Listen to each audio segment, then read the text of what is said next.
საღამომშვიდობისა პატივცემულო მსმენელებო. როგორც ვიცით, ძალიან ცუდი ამბები განვითარდა გუშინ ჩვენგან ახლო აღმოსავლეთში, კერძოდ ირანში. განაახლეს სარაკეტო საჰაერო იერიშები ამერიკის შეერთებულმა შტატებმა ისრაელთან ერთად და ამას მოყვა ძალიან დიდი მსხვერპლი და მათ შორის ვიცით უკვე გაჟღერდა ინფორმაცია, რომ გარდაიცვალა სულიერი და პოლიტიკური ლიდერი ირანის ისლამური რესპუბლიკის ბატონი აიათოლა ალი ხამენეი და მისი ახლობლები. რა თქმა უნდა, ეს არის ძალიან სამწუხარო ამბავი. ამას მოყვა ირანის მხრიდან საპასუხო დარტყმები, რა თქმა უნდა, ახლო ქვეყნებში, კერძოდ ყატარში, ბაჰრეინში, დუბაიში და სხვა ქვეყნებში, ძირითადად ამერიკულ ბაზებზე, ცენტრალური სადაზვერვო სამმართველოს სააგენტო სადაცაა დუბაიში, მრავალსართულიანი კორპუსები რომაა, ზუსტად იქ განახორციელეს დარტყმა და ეს არავისთვის არ იქნება კარგის და სიკეთის მომტანი. პირველ რიგში, რა თქმა უნდა, ძალიან ცოდვა ირანელი ხალხი,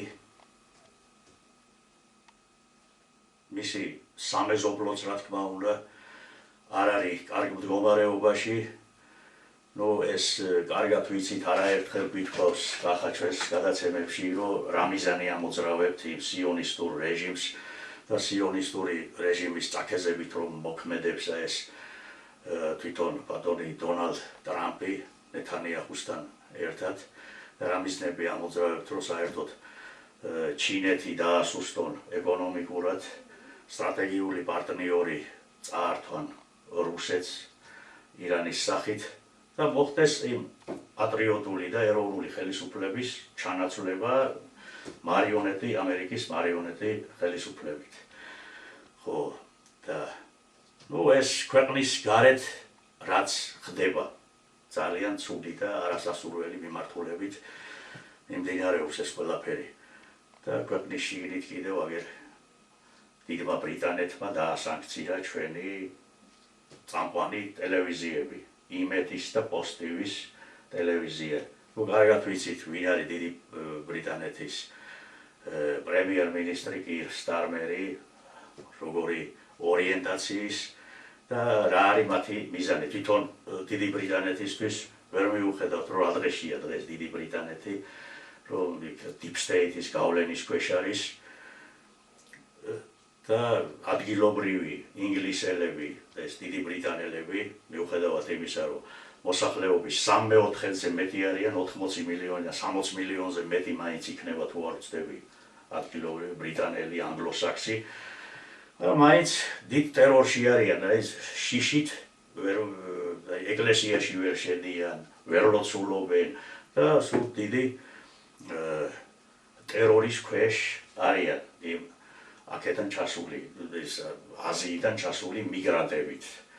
და თავად როგორც არ უნდა მართალი იყოს ადგილობრივი მოსახლეობა, მაინც ეს ხელისუფლება ისეთია, იქ დიდი ბრიტანეთის და სხვა დიდი ევროპული ქვეყნების, რომ მაინც იმათ მიგრანტების მხარეს არიან და ადგილობრივ მოსახლეობა ძალიან დიდ იმაში არიან და როიტყვიან ძალიან ეს კანონებიც იმათ საწინააღმდეგოდ მოქმედებდა. აი ამ საკითხებზე რომ დავიწყოთ საუბარი ახლა და აუხსნათ ჩვენს პატივცემულ მსმენელს რა ხდება დღეს. მოულოდნელი არ იყო რა, ის რაც დაიწყო მახლობელ აღმოსავლეთში. დიდი ხანია ძალიან ცხელი წერტილი არსებობს.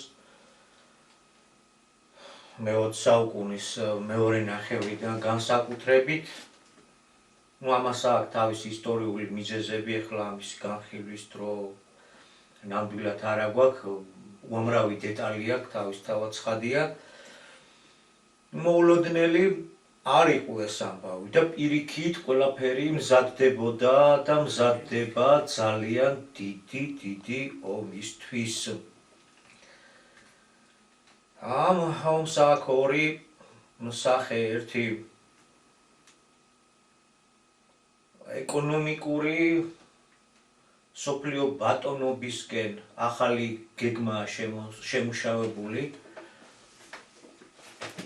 კონსერვატიული მიმართულებების, კონსერვატიული აზროვნების გამოყენება სჭირდება და ფაქტიურად მსოფლიოს ცდილობენ დააბრუნონ მე-19-მე-20 საუკუნის საწყისებში და უფრო ქვევით ჩვეულებრივი კოლონიალისტური, იმპერიალისტური იდეების გაცოცხლება ხდება, რომ მთავარი დამრტყმელი და წამყვანი უნდა იყოს ამერიკა და ის უნდა აკონტროლებდეს ერთ-ერთ ყველაზე მთავარი თანამედროვეობაში გარდა იმ წიაღისეულის მარაგების არის ნავთობის სწორედ, იმიტომ რომ ჩვენ ვართ ნავთობზე დასმული საგანგებოდ. ესეც მე-19-მე-20 საუკუნის საწყისებში გადაწყდა ბრძენთა მიერ, რომ ნავთობ დამოკიდებული უნდა გამხდარიყავით, იმიტომ რომ ნავთობზე მონოპოლიის დამყარება შესაძლებელი იყო და მთელი რიგი ტექნოლოგიების განვითარება საგანგებოდ იყო ჩახშობილი და ახლაც გრძელდება და ვინც ნავთობს აკონტროლებს, ის აკონტროლებს მსოფლიოს.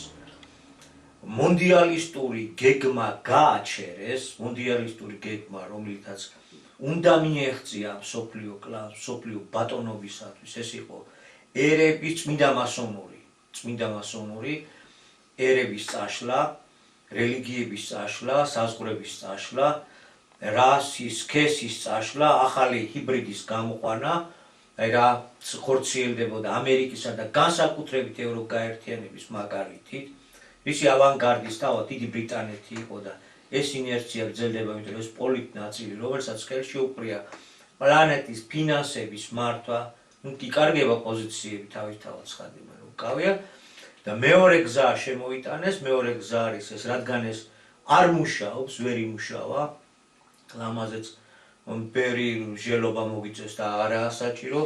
ფაქტია, რომ ვერ იმუშავა და ის თანამედროვე ევროკაერთიანების ფარგლებშია კონცენტრირებული და ამერიკას უკვე სხვა კურსი აქვს. ამერიკაში პირდაპირ ნიღბის გარეშე, დემოკრატიის და ამ LGBT და თემის გარეშე, ნიღბის გარეშე პირდაპირ ეს არის ჩვეულებრივი პირსისხლიანი იმპერია, ორგვარი შემალამაზებელი პუდრა საკმევლის გარეშე, ყველაფერი უნდა, ყველგან უნდა და მათ შორის რა თქმა უნდა მახლობელ აღმოსავლეთში ნავთობზე კონტროლი უნდა. ეს არის პოლიტიკური მხარე, მაგრამ ამას აქვს ამ მახლობელ აღმოსავლეთში მიმდინარე ამბავს აქვს თავისი დიდი სულიერი მხარეთ და რელიგიური საფენელიც. ჩვენ ვასხოვებთ ერთმანეთისგან ჭეშმარიტ ღვთაებრივს, რაც ადამიანმა და კაცობრიობამ ნაკლებად იცოდა, ანდაც უნდა ითქვას, რომ იგაურიენით იყო გადმოცემული და არ იცოდა, ვერ გვეცოდინებოდა დრომდე ჭეშმარიტი ღვთაებრივი და რელიგიური ფანატიზმი. რელიგია თავისთავად რწმენა ღვთაებრივს ეყრდნობა, მაგრამ იგი შეიცავს გარკვეულ ცდომილებებს, იმიტომ რომ იმ იგავებს ჩვენებურად ვცდილობთ რომ აგვეხსნა, არსებობს გარკვეული ტიპის წინასწარმეტყველებები და ასე შემდეგ. მოკლედ არსებობს ეს ცნობა, რაც ბატონ მაკაკი მოგვიტანა და მოიტანა, რომ არსებული ცნობიერებით, არსებული აზროვნებით გადაწყვეტილია დედამიწის ცოცხლის დაღუპვა. ისერებით შექმნილია ის პიროვნებების, ის ძალები განლაგებულია და უნდა არის გამოსავალი აქედან. აი რელიგიური ფანატიზმიც უდევს აი ამ მიმდინარე ომს საფუძვლად სწორედ, რომელიც არანაკლებ მნიშვნელოვანია და აღემატება კიდევაც იმ პოლიტიკურ სწრაფას, რაც ჩვეულებრივ კარგად გასაგებია, მსოფლიო ბატონობა თუ გინდა, სხვა ბევრ რამესთან ერთად ნავთობს უნდა აკონტროლებდე. ეხლა ვენესუელა ჯიბეში ჩავიდეთ, არა თვითონაც მწარმოებელია, ევროპა ამერიკიდან უნდა მიიღოს გაზი და ძვირად ასყიდებს, რუსეთისგან ჩახსნა, რუსეთი ბლოკირებულია და მახლობელი აღმოსავლეთი იყო არაბული სამყარო სადღაც შუალედურ როლს იკავებს მაინც, მაგრამ მაინც უფრო დასავლეთის კონტროლზე, ამერიკის კონტროლზე და ირანი გასაგებია, რომ ეს იყო ურჩი კერპი ასე ვთქვათ და ვიცით რომ ირანის ნავთობზე გაბატონება ეს გასაგები ესა ფიზიკური ჩვეულებრივ ძალიან გასაგები სოფლიო ბატონობისათვის ბრძოლის წარმოება ეს გასაგებია მაგრამ არის მეორე დაფარული თუმცა არც დაფარული არსებობს მთელი რიგი გადმოცემები ისლამურ სამყაროს თავისი ხედვა აქვს ამ შემთხვევაში როგორ უნდა შეებრძოლონ ჩვენი თვალსაზრისით და გაგებით ანტიქრისტეს როგორ მოხდება ამ ანტიქრისტეს დამარცხება გოგი და მაგოგის ბრძოლა და აქ ქრისტეც მოვა და იქ ერთ-ერთ მინარეთზე გამოეცხადებათ და ну ასე ვთქვათ ამ ისლამურ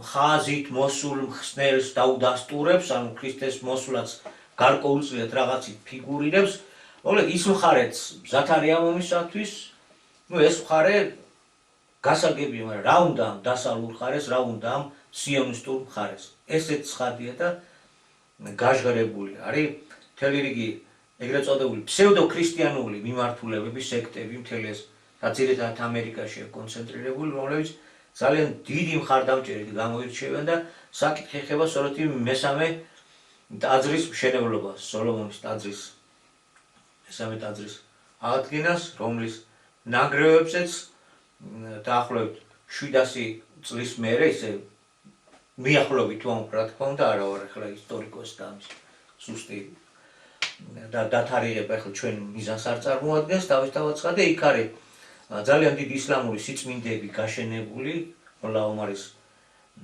მეჩეთის და ალაქსის დიდი სიწმინდე რომელიც ისლამისთვის მესამე ხარისხის სიწმინდეს წარმოადგენს და აბსოლუტურად ხელშეუხებელია თავისთავად ცხადია მისი გადაადგილება ან დაანგრევა არა და სწორედ ამ სიონისტური კლანის და გარკვეული რელიგიური ფანატიზმიდან გამომდინარე რომელიც ეყრდნობა სხვადასხვა პერიოდებში გარკვეული წინასწარმეტყველებებს, გარკვეული გადმოცემებს, სულიერი გზით მიღებული ცნობებს, რომ ესე იგი ის მოშიახი, რომელსაც ელოდებიან, რომელმაც უნდა მოუპოვოს მსოფლიო ბატონობა, უეჭველად უნდა ეკურთხოს იმ აღდგენილ ტაძარში, მაგრამ დრო გადის წინასწარ ნათქვამები და უკვე შეთანხმებული პირობები მრავალჯერ დაირღვა არც ვიცოდით, მაგრამ გამოვიდა ცნობა, რომ იასირ არაფატი, რომელსაც დიდი წვლილი მიუძღვის პალესტინის სახელმწიფოებრიობის მოპოვების საქმეში 2000 წლისთვის მისთვისაც დაუყენებიათ პირობა, რომ ეს მესამე ტაძარი უნდა აღდგენილი იყო და გარკვეული სახის პოლიტიკური შეთანხმებები ყოფილა მიღწეული ჯერ კიდევ 2000 წლამდე მაგ პერიოდში.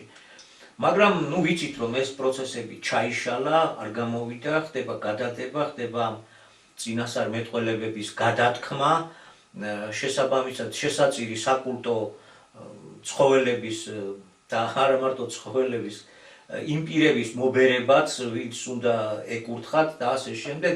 მოკლედ ეს პროცესი გრძელდება მთელი სიმწვავით და ამ კლანისთვის, ამ ფანატიკური კლანისთვის ეს ასე წარმოიდგინება, რომ თუ კი ის ტაძარი აღდგება და იქ იქნება კურთხევა, ეს იმას ნიშნავს, რომ ის იქნება უკვე მსოფლიოს ერთპიროვნული ბატონ-პატრონი. აქ კიდევ ერთხელ უნდა გავიხსენოთ, რომ ბატონი აკაკი ამბობდა, რომ ამ აზროვნებით, ამ ზოგადად სისტემით, ფორმაციით კაცობრიობა მიექნება დაღუპისკენ. ეს არის სწორედ ის დაღუპის გზა, რასაც ჩვენ ახლა უყურებთ, იმიტომ რომ ეს უეჭველად გაივლის ძალიან დიდ რელიგიურ ომზე, ძალიან დიდ უბედურობაზე, ფაქტიურად რატო ეხლა ირანი გარდა ნავთობის მიზეზით, ხო, ირანი არის ერთ-ერთი ქვეყანა, რომელსაც თავისთავად იყო პალესტინელების დაცვა. როგორც ვიცი, პალესტინელები სუნიტური მიმართულებისა კი არიან, მაგრამ ირანი შიიტური ქვეყანას არ უადგენს, მაგრამ ირანმა აიღო. სხვადასხვა მიზეზებია რატო და როგორ, მაგრამ ეს ფაქტია. პალესტინელები იცავენ სწორედ იმ ტერიტორიას, ძირითადად ეს მათ საზღვარშია მოქცეული, ეს წმინდა მთა, რომელზეც ეს შესაბამისი ისლამური სიწმინდეებია განლაგებული, რომლის გადატანას ან დანგრევას ლამობს ეს ფანატიკური კლანი. ხო, და აი ამის დაცვა ირანს ჰქონდა აღებული. ნუ ეხლა ირანი რას წარმოადგენს? ეს არის ერთ-ერთი უძველესი ქვეყანა, ერთ-ერთი უძველესი ცივილიზაციის შემქმნელი, ისე უბრალოდ არა. ერთ-ერთი ყველაზე დიდი უძველესი იმპერიის შემქმნელიც და მიუხედავად იმისა, რომ გლობალიზირდა სამყარო და სხვადასხვა უზარმაზარი სოფლიო მართვის ცენტრებია ჩამოყალიბებული, ამ ყოფნა არ ყოფნის პროცესში ეს ქვეყანაც იღებს გარკვეულ სერიოზულ მონაწილეობას. ამიტომ ირანის განადგურებით ითვლება, რომ ირანის მიერ შექმნილი პოლიტიკურ ანკლავის განადგურებაც მოხერხდება, პალესტინის ტერიტორიაზე გაიოლდება რივიერის ჩამოყალიბება, ჯერ ერთი ეს რა სიტყვა, რა გამოთქმა, რა გართობაზეა ლაპარაკი, როცა ამდენი ბავშვია მოკლული. ფაქტიურად საერთაშორისო ტრიბუნალით ბენიამინ ნეთანიაჰუ წარმოადგენს საერთაშორისო დამნაშავეს ჰამასის გარკვეულ ლიდერებთან ერთად, რომელსაც კაცობრიობის წინაშე აქვს ჩადენილი დანაშაული, გენოციდია განხორციელებული. მიუხედავად ამისა, ესე იგი, პალესტინელების პრობლემის გადაწყვეტით ფიქრობენ, რომ საზღვარს გადაწევენ და იერუსალიმში მოკლედ იმ ტაძარს ააშენებენ და აი იმ ტაძარში აკურთხებენ იმ მოშიახს, რომელიც უნდა მოვიდეს და მოვიდეს. ხო, ოღონდ ეს გადის პირდაპირ იმ რელიგიურ ომზე და ჩვენ ვუყურებთ აი ეს საკითხები ჩაირთო მსოფლიო დღის წესრიგში, რაც არის ერთ-ერთი დიდი ნიშანი, ძალიან დიდი და ძალიან სასტიკი ომის წამოწყების, რომელსაც შეიძლება მილიონები ემსხვერპლოს და ამას საქართველოს ვერ გაექცევა თუ ამ კონფლიქტმა ის სახე მიიღო, საითაც მიდის.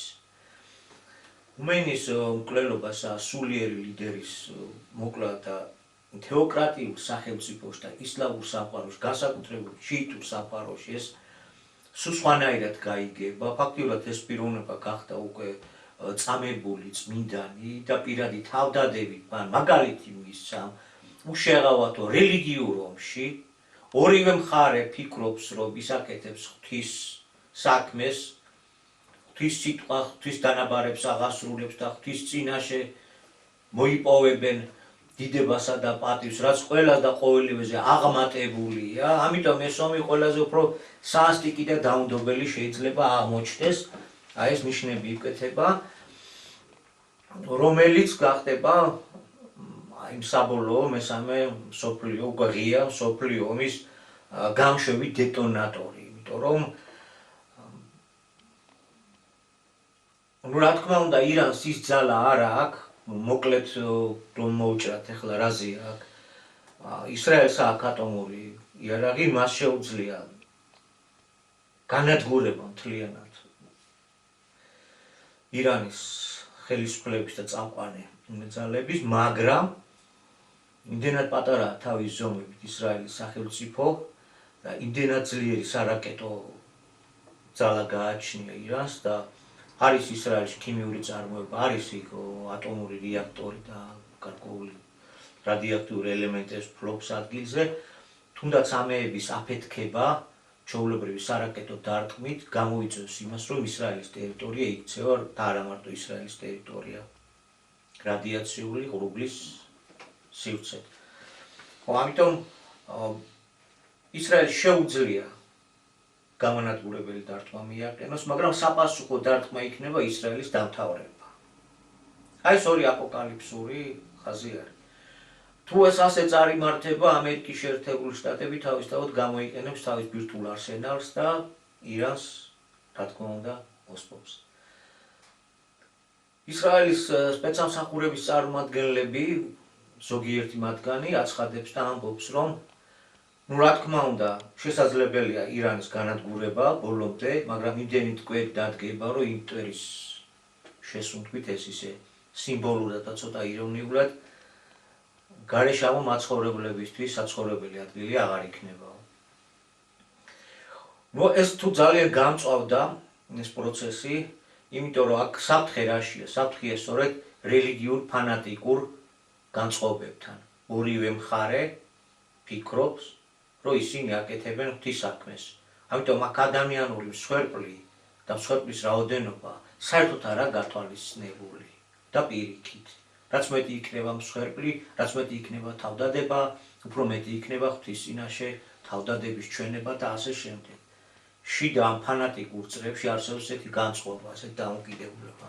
და კიდევ ერთხელ უნდა გავიხსენოთ, რომ არსებული ცნობიერებით, რაც ეყრდნობა იმ წინასწარ მეტყველებებს, იმ ჩვენებურ თარგმანებს, იმ ჩვენებურ გაგებას, იგავური ენით რაც იყო გადმოცემული, არა და იქ ნათლად არის მითითებული, რომ ახლა იგავებით გელაპარაკებით და დრო მოვა და გაცხადებულად გავუწყებთ, მაგრამ ახლა ვის ველაპარაკოთ, რას ველაპარაკოთ, ქართველმა ვერ მიიღო, ისე როგორც საჭიროა ეს გაცხადება, იმიტომ რომ ჩვენ ისევ ამ ძველებურ წინასწარმეტყველებებს ვართ ჩაბღაუჭებული, ან საში სასწაულებს ველოდებით რა და ვერ გაგვიგია რომ ჭეშმარიტება ძალიან მარტივად გადმოიცემა. რიგითი ჩვეულებრივი ადამიანისაც ეს არის ადვილად გასაგები, მწიგნობარს უფრო უჭირს. იმიტომ რომ მითითებულია რომ კაცო სასწაულს კიდევ შეხო სასწაულს ელოდები მწიგნობარო, ფარისეველი. ბევრი გაკითხული, ისიცი, ესეცი და ასე შემდეგ, მაგრამ ის მარტივად არის სინამდვილეში. ამ სიმარტივესთვის შეხედვილი არ გქონდა. ეს გვეუბნება რომ სასწაულს უკეთური და მომრუშე მოდგმა ელის. ავთავრდა იქ, ცაში ის იქნება, ეს იქნება. და რა გაქვს ამ შემთხვევაში გამოსავალ? არსებულ ცნობიერებაში შესწორებები გვაქვს შესატანი. ეს იყო. იმ რელიგიურ ჩვენს შეხედულებებს გარკვეული შესწორებები სჭირდებოდა და ინფორმაციული ცვლილებაა კიდე საჭირო და ასე შემდეგ. რა, იმიტომ რომ ამაზე ბევრჯერ გვისაუბრია.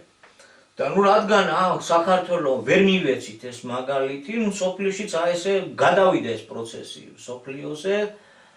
ანუ ახლა აქ ნუ რაღაც შეიცვალა, თავისთავად ცხადია.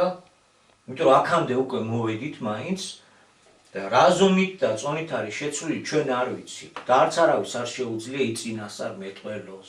კიდევ ერთხელ ხას უსვამთ, ახალი სიტყვის ცნობით რა იქნება მომავალში არ გიმხელს ამას უფალი, რასაც გააკეთებ, რამდენადაც მიიღებ ახალი სიტყვით მოტანილ ცნობებს და ცნობიერებას, ხო, იმდენად არის შესაძლებელი რაღაცის შეცვლა გადარჩენისკენ, სიცხლის გახანგრძლივებისაკენ. აი ეს გზა, რასაც ჩვენ მახლობელ აღმოსავლეთში ვაპირდებით, სწორედ ეს არის ის დაუპის გზისკენ კურსის ძალიან მკვეთრად და ძალიან დიდი ნაბიჯებით განვითარება. ხო, ამერიკაში ჩაერევა, თუ კი ასე ძალიან გართულდება, უკვე ბირთვული იარაღით. ეხლა, ისე როგორ ვატყობთ, პირი, როგორია მოყვანილი ამერიკის ხელმძღვანელად. რა კალში და რგოლშია გატარებული, ტყვია ცესროლესა რა, როგორ ზრდიდა მამამისი, ეგეც ხო ვიცით, შენ ქილერი უნდა იყო. თურმე იქ ეს ფრთიანი გამონათქვამი ყოფილა ამერიკის ეს ელიტარულ საზოგადოებაში, რომ ქილერი, ანუ ადამიანის მკვლელი უნდა იყო. ნუ ჩვენ როგორც ვეტყვით, თუ ასე გაგვიმართეს, რა, გელი უნდა იყო, ესეთი უნდა იყო, როგორც ჩვენ თუ გლის სახელით და გლის რაღაც ესეთი დაუმორჩილებელი და შეუპოვარი თვისებები გვინდა რომ გქონდეს ჩვენ შთამომავალს, იქ ქილერი, ესე იგი მკვლელი, ადამიანის მკვლელი, მაგარი უნდა იყო, ასეთი იყო. ნუ ახლა არცა ეს ამბავი უცხოდ არ უნდა გვეუცხოს, იმიტომ რომ ამერიკა ინდიელების განადგურებით შეიქმნა და პირველი სკალპები თუ არ ვცდები $10 ღირდეს, შორს ვარ გაგვეცე სიტყვა საერთოდ. ხო, იხმარს თუ არ იხმარს ბირთვულ იარაღს. მთელი უბედურობა იმაშია, რომ თანამედროვე ტექნოლოგიებმა და თანამედროვე შეხედულებამ ძალისმიერი პოლიტიკის გატარების, ანუ სამხედრო საქმეში ევროპამ და ამერიკამ ჩათვალეს, რომ ძველებური, ესე იგი თავდადებითი არმიები და ფრონტალური ომები არა პროპკებით შორიდან. მაგრამ ეს პროპკები ვერ წყვეტ საკითხებს.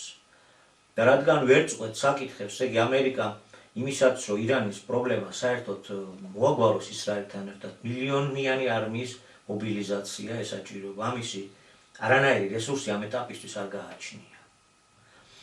ამიტომ საკითხი რომ მოაგვაროს, აქ ისევ და ისევ დღის წესრიგში დგება სწორედ ატომური ბომბის ხმარება. ბირთვული, როგორ ვთქვა, სეზონის გახსნა. რომ პირველი თვითონ იხმარა, ეგეც არ არის უცხო და მეორე იქნებ და როგორ იქნებ. მთლიანობაში მიმდინარე ძველი უსაფრთხოების სისტემის ჩამოშლა რაც მეორე მსოფლიო ომის შემდეგ დამკვიდრდა. ჩამოშლა და სათანადო ახლის ვერ ჩამოყალიბება ჩვენ არ მივეცით სათანადო მაგალითი. ჩვენ ღიათ უნდა ითქვას ვერ არ შევასრულეთ ჯერჯერობით ის ფუნქცია რაც გვევალებოდა. ჩვენ არ ვიცით გადარჩება ჩვენი სამშობლო თუ ვერ გადარჩება. ჩვენ გვაქვს ყველა ნიშანი დადებული რომ უახლოეს წლებში აღარ ვიქნებით როგორც ერი როგორც ამ სამშობლოს ბატონ პატრონები დიდი ხანია ეს უფლება წაგვართვეს და ძალიან მალე ამ უცხოური ქალაქების შენებლობით ჩვენ გავქრებთ. ეგ არ ვიცით, მაგრამ რადგან ვერ მივეცით კაცობრიობას რაღაცები იცვლება, მაგრამ ისე ძველებურ ძალადობრივ გზას მისდევს. და რისი პროვოცირება ხდება ამ ძველი სისტემის, ძველი უსაფრთხოების სოფლიო სისტემის ჩამოშლით. ჯერ იყო და ძმარიო და ზედაასხეს წყალიო. ცივი ომი ორი ძერჟავა აჩერებდა ერთმანეთში გარკვეული მორიგებით, მოურიგებლობით გარკვეული წონასწორობა არსებობდა. თურქეთს მოუნდა ატომური ბომბის შექმნა, ჩრდილოეთ კორეას აქვს. ირანზეც გასაგები არა ლაპარაკი მიდის. გერმანიასაც უჩნდება, პოლონეთს უჩნდება სურვილი, იაპონიას უჩნდება სურვილი. ესე იგი ისეთ ფაზაში გადავედით, რომ თუ ქვეყანას ატომური ბომბი არ უდეს ბალისტის ქვეშ, შვიდად ვერ დაიძინებს. ორის ხელში მასობრივი მოსპობის იარაღის კონტროლი იოლი იყო, მაგრამ როცა გამრავლდება, მერე რა სურათს ვიღებთ. აი საით მივდივართ. ეს კარგი გზა არ არის, ესაა დამობის გზა.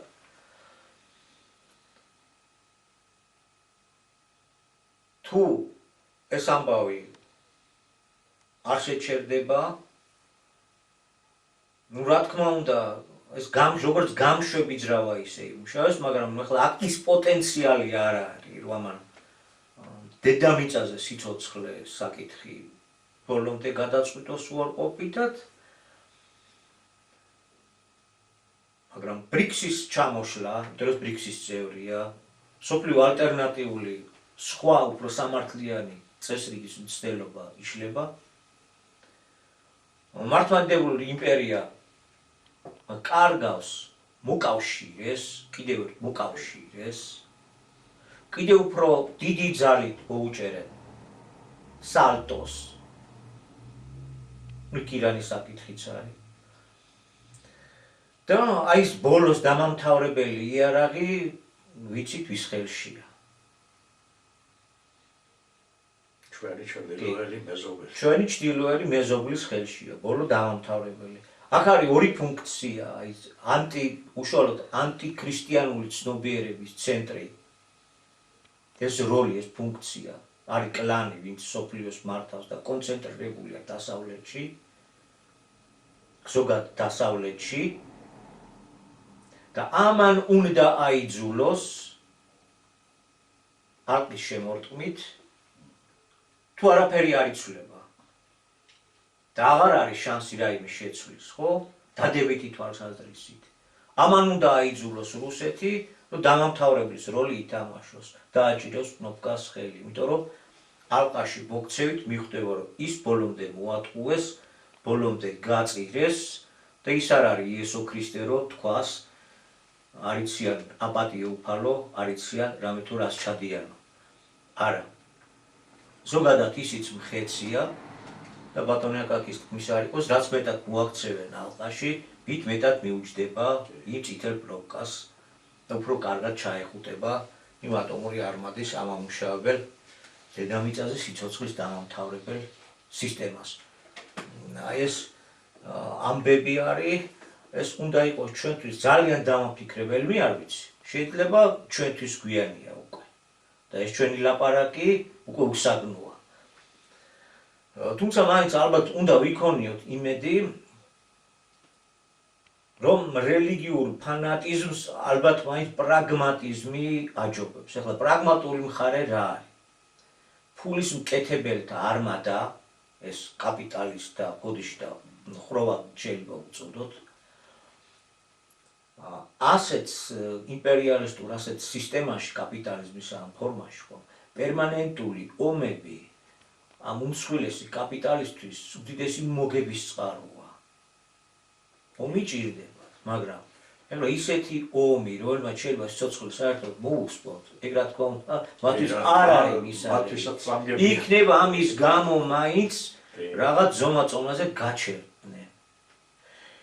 როგორც ჩანს და ვხედავთ, ირანი თავის ისტორიიდან გამომდინარე აღარ ჩაუღრმავდებით ამ მიმართულებას, თანამედროვეობას შერეღების თვალსაზრისით მაინდა-მაინც ისეთი ძლიერ ჩამორჩენით აღარ არის, როგორც გვეგონა და ეგონათ, ძალიან სერიოზული პასუხების გაცემა შეუძლია და იქნება ეს იკმარონ და რამენაირად რაღაცნაირი ბუტაფორიაში გადაზარდონ და ბუტაფორი დროებით მაინც გაჩერდეს. რას გულისხმობ ახლა ბუტაფორიაში? აი წინა ის ორკვირიანი ზოგიერთი წლის წინ რო ჩაატარეს, მაინც ატარებდა თქვა სადემონსტრაციო ბუტაფორიული ხასიათს. ისე დამთავრდა ის ომი, ორივე მხარე შეეძლო ეზეირმა. ირანს შეიძლება ეზეირმა ის, რომ ვერ შეძლეს მისი დაშლა, დანაწევრება, რომ ანტიქრისტეს არმიას წინ დაუდგა, ეს ის ლიტონის სიტყვები არა, სადღაც მართალია, ოღონდ არ თვითონ არის მამა აბრამის ბატკანი და ღვთისშვილი ამ შემთხვევაში, ფარდობითი თვალსაზრისით ეს უფრო შედარებით მართალია დროის ამონაკვეთში ამ შემთხვევაში ვიდრე ის. ამით შეეძლო რომ იამაყა, მეორე მხარესაც შეეძლო რომ იამაყა რო აგერ ბირთვული ტექნოლოგიები მოუშალა და ირანს მოუჭრა გზა მსოფლიოს დამუყველი იარაღის შექმნისთვის, ხო? თუმცა მეორე მხარე ძალიან სერიოზული გარღვევა, ერთ-ერთ ექსპერტთა გარკვეული ნაწილი აფასებდა, რომ ხშირად ეს ომი ისრაელის მარცხით დამთავრდა უფრო. რკინის გუმბათს არ უნდა გაეტარებინა, მაგრამ დამუშავდა ის ტექნოლოგია, რომ რკინის გუმბათს არ ღვევს და დაცვა ვერ ექნება და ტერიტორია ძალიან პატარაა, სწორედ ეგ აღნიშნეთ, რომ ირანისთვის ისრაელის მოსპობა პრობლემას არ წარმოადგენს, მას ამ შემთხვევაში ატომური იარაღი არ ჭირდება. ჩვეულებრივი, ძლავრი, ბალისტიკური, სარაკეტო, ჰიპერბგერითი სისტემების დარტყმითაც შეუძლია ეს აშინელება ჩაიდინოს. ხო, ისრაელს აქვს ატომური იარაღი, ასე შემდეგ ამას აღარ შევეხებით. აი ასეთი მდგომარეობა და იქნებ გაცილებით ცუდად არის, გაცილებით ძლიერი დარტყმები მიდის, მოულოდნელად ძლიერი დარტყმები. ფაქტიურად ყველა ამერიკულ ბაზას და არა მხოლოდ უბრალოდ ამერიკულ ბაზას იქ მართვის ცენტრებს უყოლას ჩამოურიგა და მიანიშნებს, რომ აქ კიდევ ის იარაღი რაც არ გინახიათ და გაჩვენებთ ამასაც, და სერიოზულ რეგიონალურ ხაზზე გადის ეს დაპირისპირება, ნავთობის მომარაგების ბლოკირებაზე, რომ აღარაფერი ვთქვათ, რაც კიდევ უფრო დიდ დარტყმას მიაყენებს პირველ რიგში ევროპის ეკონომიკას, ამერიკის ეკონომიკას, მსოფლიო ეკონომიკას. თითქოს ამ შემთხვევაში რუსეთი პირიქით გაიხარებს გაძვირებით, მაგრამ მან მეორე საკითხია, საქმე იმაშია, რომ რუსეთთან ნავთობის ვაჭრობა აკრძალული აქვს და ეშინიათ სანქციების, ხო, ეს კიდევ სხვა თემა არის და იქნებ რამენაირად მაინც მოხერხდეს, რომ გარკვეული ბუტაფორიული მდგომარეობა დამყარდეს და არ გადაიზარდოს თავგადაკლულ რელიგიურ ფანატიკურ ომში. ამისი საფუძველიც არის სულიერი ლიდერის მკვლელობის გამო.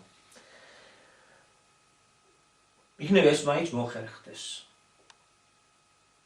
დაძაბულობას ეს ვერ მოხსნის თავისთავად, დროებითი განმუხტვა იქნება წავიდეს და აქვს წესის უბედურება, რაც შეიძლება დაგვატყდეს თავს. თუ ვაპირდებით ხართეძოზე წამოგორებული დიდართა ის მრავალსართულიანი ცათამბჯენები როა და აქეთ საქართველოს მირთმევის სურვილებიც რო და ნერწყვი რომ აღეძრათ გაერთიანებული ემირატების წარმომადგენლობას და ქალაქების შენებლობა აქეთ რომ მოიწადინეს, მოკლედ ამ დიდართა დაწიოკების რაღაც საკითხებით შეინიშნება.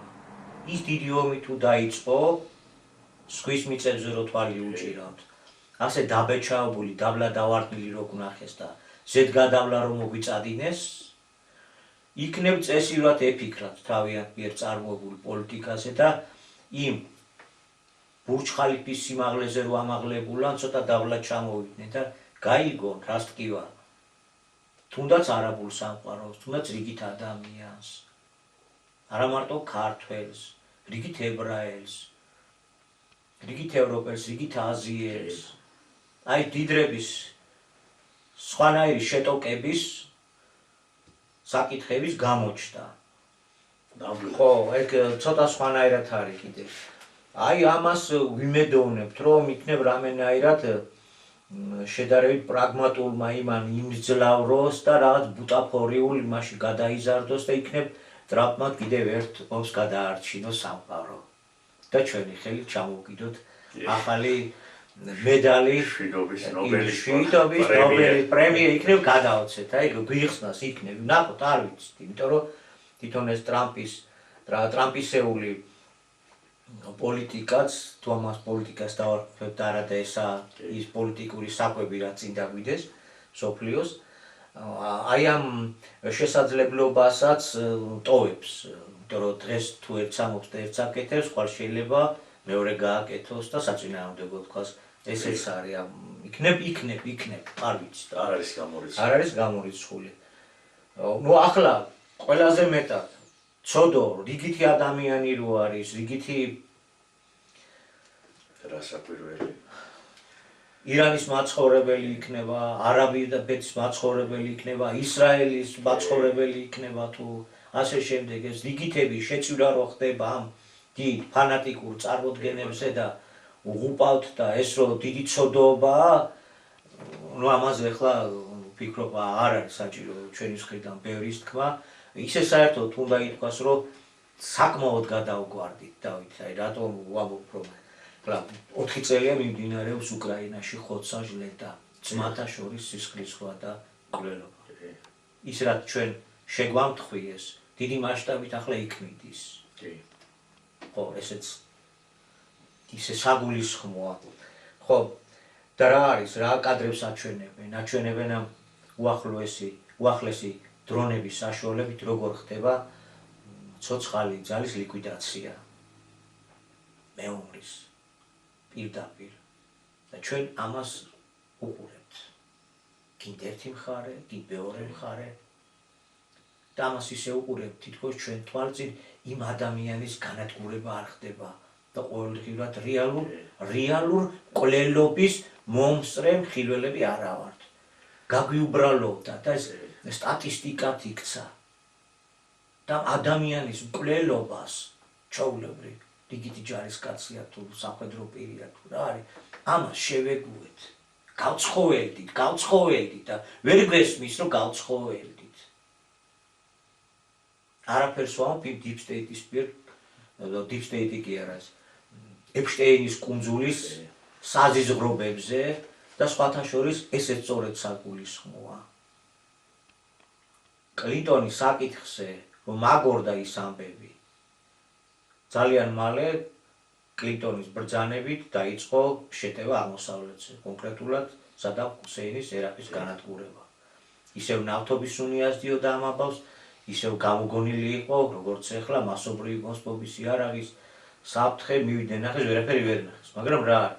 ესე იგი შანტაჟით წინა გადაცემებში სწორედ მაგას გაუსთხაზი. ეს არის სწორედ სატანური მეთოდოლოგიით მართვის ხერხი. გარკვენი, ბოდიშთა გაათახსირე, გაარა ადამიანე და მერე მართე გამოიყენე. აი ყურე როგორ არის, ჯერ ეს გამოშალეს 6 მილიონამდე ფაილია. ტრამპი იქ არის, მაგრამ არ ამოატივტივეს. და ამ დროს ამ ავანტიურაზე მიდის ტრამპის ადმინისტრაცია. ხო. ეს სიონისტები გავიგეთ, ეს არის რწმენა, ეს არის ფანატიზმი.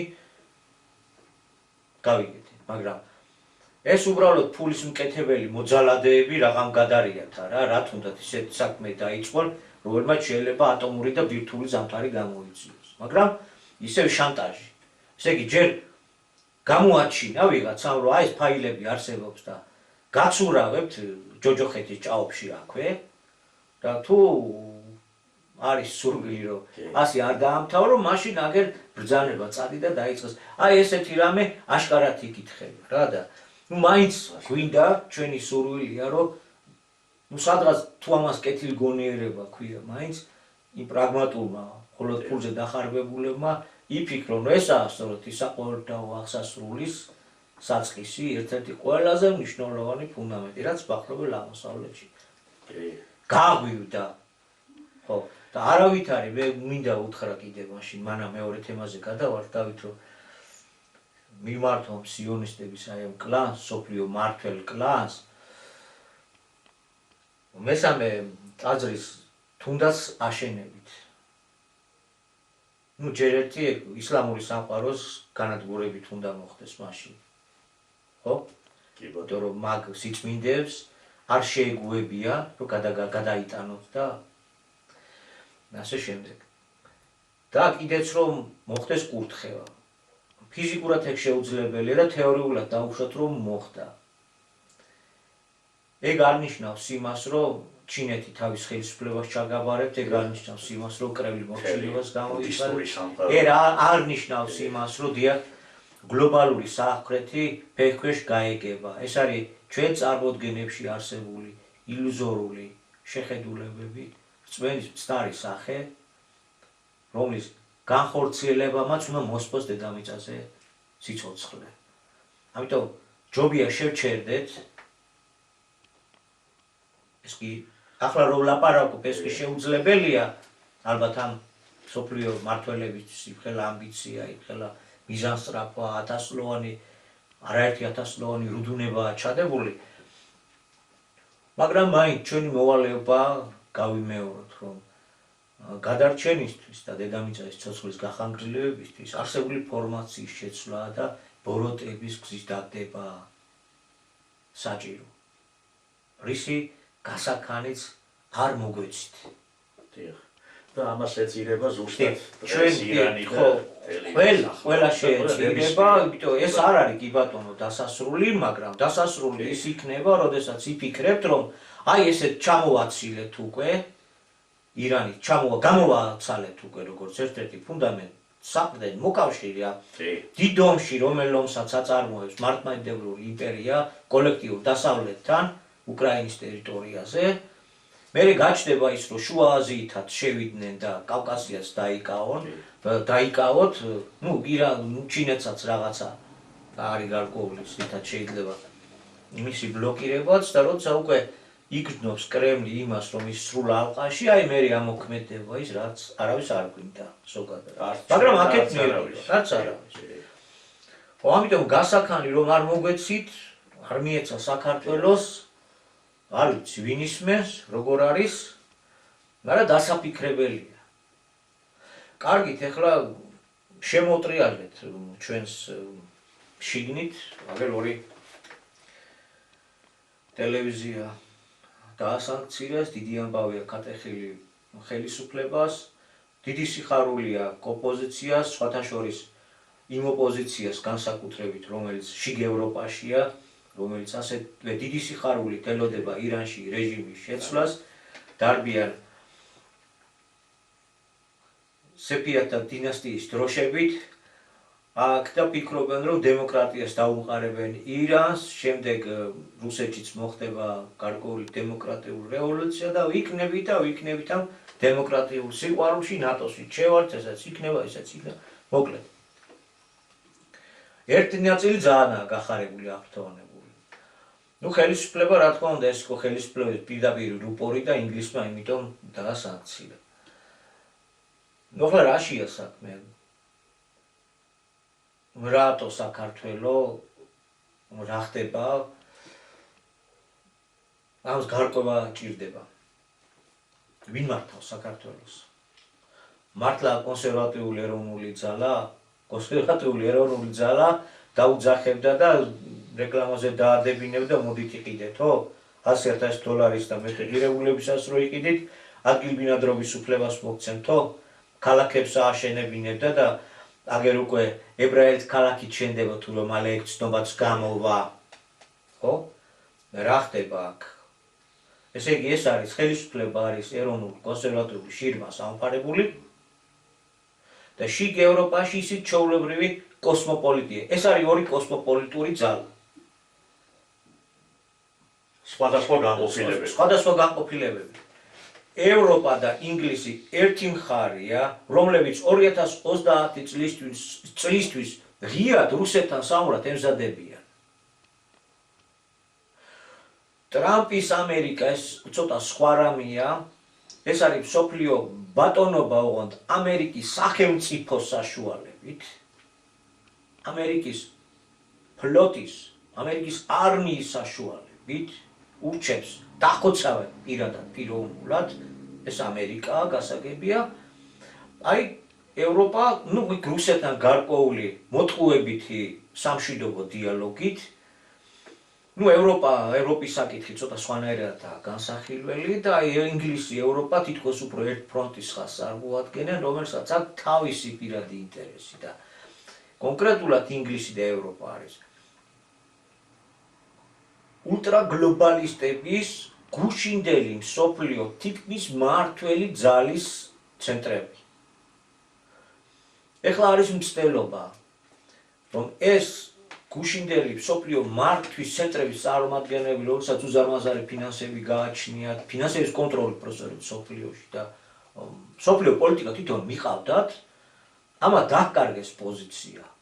ამერიკამ ცოტა სხვანაირად გადააწყო ტრამპის პოლიტიკით და ინგლისი ევროპასთან ერთად ცოტა სხვა ხაზით გამოდის. და ძალიან დახურული თამაშია სინამდვილეში, მაგრამ ყოველ შემთხვევაში ასე რომ გამოჩნდეს და ასე მიდიოდეს, ეს არის მისაღები სხვადასხვა ძალის მიერ.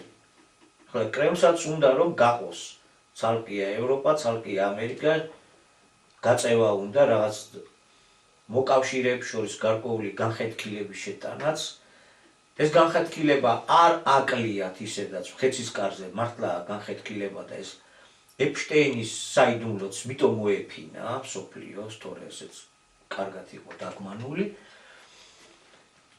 ბრიტანეთი ხელს უწყობს, როგორც ამბობენ, დიდი თურანის პოლიტიკაში თურქეთს თურქული ამბიციების, თურქული იმპერიალისტური ამბიციების მოძლიერებას და ჭირდება რუსეთის გასანეიტრალებლად და შუა აზიას შესასვლელად. აქვეა ეს სურვილი, თავისივე სურვილი, იგივე პროექტი ამერიკასაც უნდა რომ გამოიყენოს ნაწილობრივ, საკმაოდ რთული კომბინაცია, მაგრამ არსებული ხელისუფლება საქართველოსგან, ბრიტანეთის და ასე მთელი ევროკავშირი, საქართველოსგან ითხოვს ხის პოლიტიკას რუსეთისადმი, ისეთ ხისს როგორცაც ატარებს ბაქო, როგორ ორბიტაზეც გადაიყვანეს უკვე ერევანი, სოროსის კადრია მოყვანილი, აი საქართველოსთან აქვს ეგ პრეტენზია. დარჩა საქართველო. აი საქართველოს ხელისუფლება ვინ არის და რა არის, რაზე მუშაობს ახლა? ხო? რაზე მუშაობს? საქართველოს ხელისუფლებას მუშაობს იმ ერთ კოსმოპოლიტურ ცენტრზე, რომელსაც მიაჩნია, რომ ეს ქვეყანა დადგა დრო, რომ მისი უნდა იყოს და მისთვის უნდა აშენდეს ქალაქები და ამ ნაწილს აქვს სურვილი. ისრაელში შეიძლება ისეთი მდგომარეობა შეიქმნას, რომ იქ ებრაელისთვის საცხოვრებლად აღარ ივარგოს, აღარ ვარგორდეს. ამიტომ გარკვეული ნაწილი გეგმავს გადმოსახლებას. ხო, იქ რაბინმა ახსენა და ეს კიდევ სხვა ვრცელი მსჯელობის საფუძველი და საგანია და ეს ნაწილი ასე სვავს საკითხს მეზობლებთან ყოლად მშვიდობიანი და დამთმობი პოლიტიკა. მაგალითად, თურქეთი ითხოვს მესხეთს, კი ბატონო. თურქეთი გიბარებს მიდი, კი ბატონო. ფიდგორის ომის დროს კი ბატონო. ირანი ითხოვს თავის დროშის აფრიალებას თაწმინდაზე, კი ბატონო. შაჰბაზისგან აყრილი ხალხის კეთილმოვლენად მიაჩნია და ასე უნდა შემოგთავაზოს, კი ბატონო, არ არის პრობლემა. რუსეთს აქ ტერიტორიები წაღებული და რამე. კი ბატონო, იმიტომ რომ რას ვამბობთ? ჩვენ ნატოში არ შევალთ თუ ტერიტორიული მთლიანობას არ ავიდგენთ. რუსეთისთვის ნატო არის თხა და მგელი, ხო? ნატოს მოახლოება. მაშინ სადავე ნატო რო არ შემოვიდეს და ნატოში რო არ გაწევრიანდეს საქართველო რა არის? ამ დაუბრუნოს სამოჩავლო და აფხაზეთი რა. ხო, კი ბატონო. ესე იგი 2008 წელს რა მოხდა? მოხდა საქართველოს გაყოფა. ესე იგი მისას სააკაშვილი ასრულებდა ამ დიადი პროექტის შემომზადებელ ფაზას. ვის რა უნდა საქართველოსგან? სამოჩავლო აფხაზეთი ჩtildeოეთს კი ბატონო. დანარჩენი ჯავახეთის და ეს ტერიტორიები თურქეთს. ხო, თურქეთს. ირანსაც კი ბატონო, არაბებს კი ბატონო და დანარჩენი ვის? ქართველებს რა? დანარჩენი ვის? დანარჩენი ვის და ვის ყველაზე ბევრს ყიდულობს. იქ ითქვა რომ გონი აქ ამოვა, მთავარმა რაბინმა ეს თქვა. რომელსაც კურდღლებივით ყურებ დაცვეთილები უსვენდნენ ჩვენი ხელისუფლების წარმომადგენლები სინაგოგაში. გონი აქ უნდა ამოვიდესო. აქ საბუთების საკითხშიც მოგვარებაა საჭირო. აქ უნდა ამოვიდეთო, ცოტაოდენ იქაც დარჩებაო. და ახლა ცნობას მივიღებთ, რომ ეს კოსმოპოლიტური ქალაქი, ებრაული ქალაქიც უნდა აშენდეს. ესე იგი რა არის? ფულის ეპოქაა, ფულის პერიოდია. კოსმოპოლიტურად და საბაზრო ეკონომიკის პრინციპებზე გაზრდილი კოსმოპოლიტური ჩვეულებრივი ყიდი ბაზარზე გვგატანა და მყიდველი მოსულია. თუმცა არის აქ რაღაც სხვა საკითხები. ეხლა ამ საკითხებზე შეხედვის დრო არ გვაქვს. ესე იგი, როდესაც აქ არის ორი კოსმოპოლიტური შეხედულება, ინგლისი ასე ვთქვათ, სანქციას ადებს იმიტომ, რომ შეზღუდოს ეს ხელისუფლება, რომელიც უფრო აქტიურ რუსეთს საწინააღმდეგო პოლიტიკას არ ატარებს და უფრო აქტიურად ისე როგორც მაგალითად თურქეთი, ესე ბოდიში, სომხეთი არ ერთვება დიდი თურანის პოლიტიკაში, ამიტომ ხდებოდა სანქციება. მაგრამ მეორე ნაწილი ფიქრობს, რომ არა, აქ უნდა იყოს მშვიდობა, რომ აშენდეს ეს კოსმოპოლიტური ქალაქები, გადმოვიდნენ ამ მშვიდობიან ადგილზე და აქედან ეუბნევიან იქ ამ სამეზობლოში წამყვან ქვეყნების მეთაურებს, ამ ხელისუფლების საშუალებით ეუბნევიან, რომ ჩვენ, კაცო, სიონისტურ გეგმებზე ხელს ვიღებთ და საქართველოს ტერიტორია გაგინაწილოთ, რაც გინდათ, თორე მე ჩვენ მათ გავაშენებთ აქ, რაც გვინდა. აი ეს ორი ის არის. იმედი და პოზიტივი, როგორც პროპაგანდის იარაღი ემსახურება სწორედ ამ მეორე გეგმას, ეგრეთ წოდებულ ომის არჩართვის პოლიტიკას, რაც ამ კოსმოპოლიტური ხელისუფლების ხელით ტარდება და ეს მიუღებელია ინგლისის და ევროპისთვის, რომელიც ემზადება 2030 წლისთვის რუსეთთან საომრად. ესე იგი, მხეცის კარზე არეულობაა, განხეთქილებაა, განშრევება, ესეც არაა საკვირველი, იმიტომ რომ ეს ბუნებრივია. და აი ეს აისახება ჩვენზე ამდაგვარად. როგორც ერთ-ერთი დასახლება. ერთ-ერთი ნაწილი ფიქრობს, რომ აი deep state-ს რო უპირისპირდება ჩვენი ხელისუფლება და იქ ეს განსაკუთრებით პოზიტივის ჰქონდა ეს დროშა აფრიალებული, ევრობიუროკრატია, რა ცუდია და LGBT პროპაგანდა და ის რა ცუდია და ასე შემდეგ თითქოს კარგს აკეთებდნენ, თითქოს მაგრამ ერთდროულად მიესალმებოდნენ იმ ეკონომიკურ პოლიტიკას, რასაც ქვია საქართველოს სართულ გაგინება. ეს არის მეორე პროექტის ხალხი, მეორე პროექტის წარმომადგენელი. ამასთან აქვს ეს კონფლიქტი. მოკლედ, აი როგორ არის საქმე.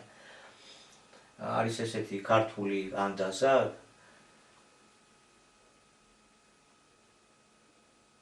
გლები დაეცემიან თავს.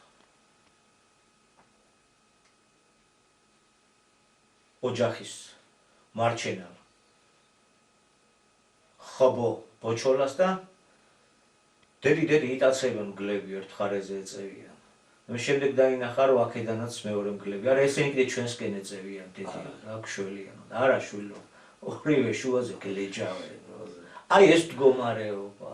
ზუსტად. აი ეს მდგომარეობაა საქართველოში. და საერთოდ კარგად არის გარკვეული ძალები, რომლებიც შეფასებას აძლევდნენ გარედან დასამქცირების ამბებს, იცი რა არის, როდესაც გარედან გასამქცირებენ, ვინც არ უნდა იყოს ხელისუფალი და რა როგორი მიუღებელის არ უნდა იყოს, უნდა იცოდე, რომ გარედან როცა ასამქცირებენ მის პროპაგანდისტულ თუნდაც და ასე შემდეგ რა, მათ პირადან გარჩევს, უნდა იცოდე, რომ ეს შენი ერი სასიკეთოდ მაინც არ კეთდება. აი ესაა ყველაზე მთავარი. თუ დასამცირება კარგად აღნიშნეს ახალგაზრდებმა არის გარკვეული ჯგუფები, რომ ქართველი ერი უნდა ასამცირებდეს. ქართველი ერს თავისი არჩევანი და ასე შემდეგ ხელწვდომა უნდა გქონდეს. პოლიტიკური მმართველი წრე იქნება თუ პოლიტიკური ძალა იქნება, რომელიც საქართველოში მოღვაწეობს და ჩვენია თუ ისი არ იქცევა როგორც საჭიროა, ეგრეთ წოდებული დასამქცირება ქართველ ერს უნდა შეეძლოს. გარედან როცა გისამქცირებენ, გარედან როცა შემოდის ფული, უნდა იცოდე, რომ ეს ხებს ემსახურება და ის სხვა ვინ არის? რა არის ლონდონი? ლონდონი და ინგლისი არის მსოფლიო ჩამქრალი დიდი უზარმაზარი იმპერია, რომელიც დღეს ატარებს ანტიეროვნულ პოლიტიკას პირველ რიგში საკუთარ ქვეყანაში. რაც აღნიშნე დავით, რიგით ინგლისს ძალიან უჭირს. ძალიან დიდი პრობლემების წინაშე დგა. არც ის დღევანდელი ლონდონის მესვეული არ არის საქართველოს განქართველების მოწინააღმდეგე. კოსმოპოლიტური ქალაქების აშენების მოწინააღმდეგე და პირიქით. ისიც მომხრია. იმიტომ არის, რომ არაბიზაციის ფრთიანი სიტყვა, მაგრამ ამ შემთხვევაში კარგად მიესადაგება. არაბიზაციის წინააღმდეგ არ გამოდის იქ შიგ ევროპის მოძრაობის ძირითადი ბირთვი, არ გამოდის. იმიტომ რომ ერთნაირად კოსმოპოლიტები არიან, ესენიც, ისინიც. აი ეს მდგომარეობა გვაქვს.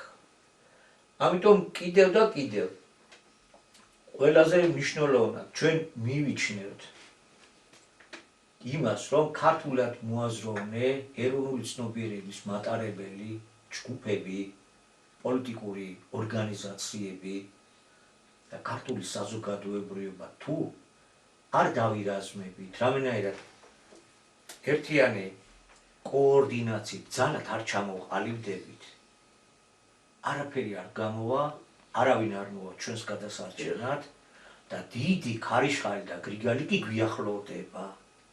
რა გვიშველის, ღმერთი თუ გეშველის, მართალია, მაგრამ ღმერთმა გითხრა, დააგდეთ ბოროტების გზა და გეშველებათო. აი ეს ძალიან მარტივად და დიდი ხანია წიგნობრებისათვის გაუგებარი ენით, მაგრამ სახალხოდ გასაგები ენით. სწორედ ეს ცნობა გვაქვს მიღებული. რასაც ემსახურა 28 წელი, ის გაგებინებასაც ემსახურა ბატონი აკაკი, რის გადმოცემასაც ემსახურა. მე რაც მივიღე იმას გადმოგცემ და ჩემი არ ურევიაო. გამიგეთ ეს ბოროტების საგვაქვს დასაგდები, რაც ფორმაციული რანგის ცვლილებებისკენ წასვლას ნიშნავს ხალხო. რა ვიცი, სხვა ხსნის გზას ჩვენ ვერ ხედავთ. არ ჩანს. და თუ ვინმე ხედავს და დაგვანახავს, კი ბატონო, დიდი სიამოვნებაა, მაგრამ აი სხვანაირად არ ჩანს. სხვანაირად მაშინ ჩვენც უნდა დავждეთ დავით და დაველოდოთ სასაულებს. მაშინ უკეთური და მომუშები. გავხდებით იმ რიგში შევართ. უკვე რა? ხო, ეგ კიდე რა ვიცი ხლა მე მგონი ქრისტეს სიტყვებს უფრო ყველაზე მეტად უნდა ვენდოთ მართლმადიდებლები, მაინც აუცილებლად. ვიდრე იმ წინასწარ მეტყველე ხალხის და ახლა თანამედროვე წმინდანებს რო ეძახით და კი ბატონო, იმ ადამიანებს შეიძლება სულიერად ძალიან დიდი საფეხური აქვთ მიღებული, მაგაზე არ გვაქვს ჩვენის, მაგრამ ქრისტეს ტოლფარდი ვერავინ ვერ იქნება. მე ვარ გზა. მამისკენ მიმავალი გზის მიმთითებელი მხსნელი სულიერი სუბსტანცია. ღვთაებრივი გამონათება, ეს ქრისტე, ეს იესო ქრისტეა, ის გლობალურად რო ვთქვათ. ამიტომ იმაზე მეტი ვერ იქნება და მოვადო, როცა გაცხადებულად გავუწყებთო და ქართულ ენაზე რომ უნდა ყოფილიყო ეს უწყება მოტანილი. ეგ იცოდა ქართველმა, ბერმა. ქართულმა სულიერმა ცენტრებმა იცოდნენ და ივანე ზოსიმეს ხელნაწერიც გადარჩა და ჩვენამდე მოვიდა. თუმცა ეხლა ამის სხვანაირი ინტერპრეტაცია სურდა, უნდათ რომ კაბალა შეგვაყვარონ, რაღაცა საეჭვოდ ხდება ეს ამბავი. ეს კიდევ უკვე მსჯელობის სხვა თემა გახლავთ და მაინც უსამძიმრებთ ყველას, ვისაც ახლობელი დაეუბა ამ საშინელ ომში, რაც დაიწყო. რა თქმა უნდა, ნამდვილად ებრაელებსაც, ირანელებსაც, არაბებსაც, სულ ყველას. ჩვენ არ გვინდა რომ ეს უბედურობა გაგრძელდეს და ჩვენი სურვილია რამენერად იქნებ რაღაცნაირად გაჩერდეს. მალე გაჩერდეს და არ გადაიზარდოს საყოველთაო დაღუპვის იმ დიდ კერად. ნამდვილად. აი ესა დანარჩენი გვაქვს ჩვენ მისახედი საქართველოსთვის. მაგრამ ისე თუ ვირწმუნებთ, თუ საქართველო იმ ნაბის გადადგავს, რაზეც ლაპარაკი გვაქვს, შეღავათი მიეცემა დანარჩენ მსოფლიოსაც. აუცილებლად. და თუ ვინმეს გული შედგივა იგივე ირანზე, ებრაელებზე, აი ეს საკითხი თუ არ გადავწყვიტეთ ჩვენ, რაზეც გვაქვს ხოლმე, ჩვენ ყოველ გადაცემაში საუბარი, რაც გვაქვს ეს ბოროტების გზის დაგდება. და ვინც ამაში ხელს შეგვიშლის, ის ქართველი იქნება, ებრაელი იქნება, ირანელი იქნება, რუსი იქნება, ვინც არ უნდა იყოს, თვითონ იმის საქმე წავა ცუდად და ბუმერანგივით დაუტრიალდება ეს. და დღეს ახლა წერან 2 წუთის წინ ახსენე ჩემო კახაში, რომ აი ამ სიტყვის ირგვლივ უნდა გავერთიანდეთ. ყოველთვის გვაქვს ამაზე, რომ არა ჩვენთან და ჩემთან და ვინმესთან. მოსული უფლის სიტყვის ირგვლივ, რომელიც გვაჩვენებს სწორ გზას, რაც არის გადამრჩენელი, არა მარტო ჩვენი ერის, მთელი კაცობრიობის. და რამდენი ხანია მიდის ამაზე საუბარი და დამთავრდა იმის დროაც, მინდა მე ზოგიერთი პოლიტიკოსი დღეს საქართველოში დგება და ერთმანეთის ლანძვაგინებით არიან დაკავებულები. ეს უნდა დავივიწყოთ რა, თუ გვინდა რომ ვერ გვესმის რის წინაშე, რა დროში ვარ, რა განსაცდელმა მოაწია მთელი კაცობრიობის და ქართველი ერის თავზე. ვერ გვესმის. არაერთხელ გითხოვს, ახლა ვერ გვესმის. არავინ არა ვართ წმინდანი და მამა აბრამის ბატკანი, მაგრამ ახლა თუ დავიწყეთ მაგაზე მსჯელობა და ფიქრი, რომ აი შენ ეს გააკეთე, მე ეს გავაკეთე, ეს არის წამგებიანი. რომ გადავწყვიტოთ ეს საქმე, დავივიწყოთ ეს ყველაფერი, ნულიდან უნდა დავიწყოთ ეს ყველაფერი. ურთიერთმიტევების პრინციპი, აი ეს არის. და ის რაც დავით იმ ტრობით და ურთიერთდაპირისპირებით გავაფუჭებთ და გავაფუჭებინეს. აი ეს ურთიერთმიტევებით და ნულოვანი ათვლით თუ დავიწყებთ, ხო? რამდენადაც შესაძლებელი იქნება ისინი უნდა გამოსწორდეს, ის შედეგები უნდა გამოვასწოროთ. კი ბატონო, აქ იმაზე კი არა ლაპარაკი, რომ ნულოვანი საწყისი პოზიციები ისე კი არ უნდა გავიგოთ, რომ იცი რა, რაც არის და ეს ყველაფერი ისეც უნდა დარჩეს. არა, რითი გამოსწორებაც არის შესაძლებელი. ის უნდა გამოვასწოროთ, კაცო. და ისე აღარ უნდა გავაგრძელოთ, როგორც იყო, როგორც არის. ხო? აი ეს ახალი ათვლის სისტემაა შესაქმნელი. აბა თუ გავაგრძელეთ ისევ რა აზრი იქნება. თუ გაცხარებულები დავერიეთ ისევ არაფერი გამოგვივა რა და ისევ იგივე წრეზე ვიტრიალებთ და რა ვიცი არ გამოვა. ანუ ვისაც უნდა დღეს ქვეყნის გადარჩენა პატივცემულობს სვენელებო ნებისმიერი პარტია ორგანიზაცია ახლა. იმან არ უნდა დაიწყოს რა იმაზე ლაპარაკი, აი მან ეს გააკეთა, ის გააკეთა, აი რა გადაგვარჩენს დღეს ამაზე უნდა იყოს საუბარი. აი რა პირველი რითი გავაჩეროთ ამ უცხოური ქალაქ-მშენებლობა 250,000-ზე მეტი უცხოელია უკვე შემოყვანილი საქართველოში. ეს რითი გავაჩეროთ პირველ რიგში და შემდეგ როგორ გავაგრძელოთ. ისე რომ ეს დიდი ომი აქ არ მოგვიახლოვდეს პირველ რიგში. ანუ როგორი საგარეო პოლიტიკით და ასე შემდეგ არის რამოდენიმე საკვანძო საკითხები და აი მოდი ამაზე ვიმსჯელოთ ხალხო. ეს რა შეგვიძლია შემოვიტანოთ აი გადარჩენისათვის საჭირო საკითხების გაშუქებაში. აი რა შეგვიძლია შემოვიტანოთ. ეხლა წარსულში რა იყო და როგორ იყო ეგ ძალიან შორს ცოტა ხანი მაინც გავუშკეცაგოს. კი. აი გონი დასასრულის მივდივართ ხა და მომავალ კვირამდე დავემშვიდობოთ ჩვენ. შვიდობას უსურვებ. და მშვიდობა უსურვოთ. სოფლიოს და საქართველოს. თან ერთად თელ ვერც ერთ დადებითად, ვერც ერთ საფრთხეს დადებითად ვერ გადავწყვეტ, თუ ის უბედურება დაიწყება. დიახ. ჩავთვალოთ, რომ ნელ-ნელა კაცობრიობა თითოეული ჩვენთაგანი და ქართველი ერიც ერთდროულად, იმიტომ რომ სოფლიო პროცესში ჩართული ვართ, ნელ-ნელა ღვთის რისხვას ვიახლოვებთ. კი ბატონო. ნუ გგონია ის, რომ იქნება რაღაცა დიადი ისეთი ისა, რომ მე ყველაფერს კარგად იქნება, დიდი ომით და სისხლისღვრით ეს საკითხები არ გადაწყდება. გადაწყდება დედამიწის დაკვირვება. დიახ. ამიტომ კიდევ ერთხელ მშვიდობას უსურვებთ კაცობრიობას, მშვიდობას უსურვებთ ქართველებს და მოსული უფლის სიტყვის მოთხოვნების ასრულებას. აი ესა ჩვენი მიზანი, ჩვენი სურვილი. მადლობ ყურადღებისთვის. მომავალ შეხვედრამდე.